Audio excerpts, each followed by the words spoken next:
Hello my dear students, आज हम लोग पढ़ेंगे golden rules of accounting for nominal accounts. तो चलिए स्टार्ट करते हैं। नॉमिनल अकाउंट्स क्या होता है?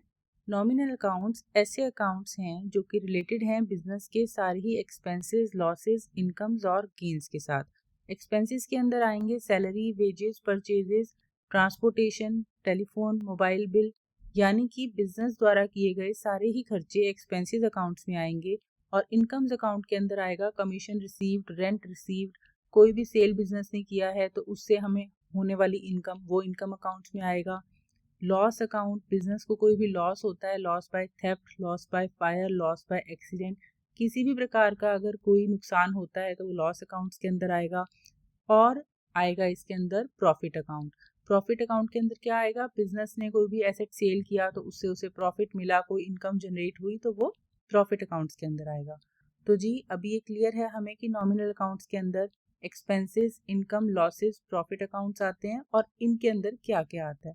तो हमें सबसे पहले ये आइडेंटिफाई करना है कि एक्सपेंसेस क्या है बिजनेस के, इनकम क्या है, लॉस क्या है, प्रॉफिट क्या है।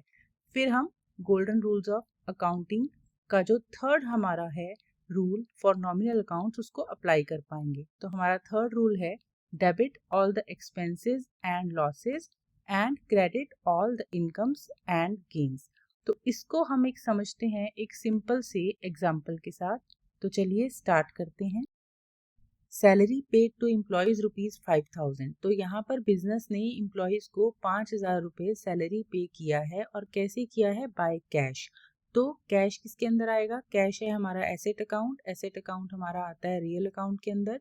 और रियल अकाउंट का रूल हमने पढ़ा था, debit what comes in and credit what goes out. तो यहाँ पर कैश बिजनेस से जा रहा है, सैलरी पे कर रहे हैं हम, तो कैश हमारा क्रेडिट में आएगा। तो इस ट्रांजैक्शन के अंदर क्रेडिट में तो कैश आएगा, ये तो हमें क्लियर है। तो डेबिट में क्या आएगा?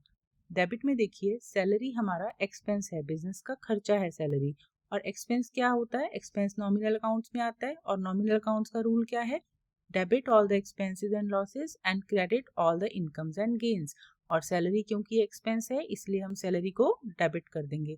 तो हमारी ट्रांजैक्शन बनेगी salary account debit to cash account. तो ये था हमारा नॉमिनल अकाउंट्स का एक सिंपल सा एग्जांपल। आज की क्लास में आपको कुछ भी प्रॉब्लम हो तो आप मुझसे कमेंट सेक्शन में पूछ सकते हैं।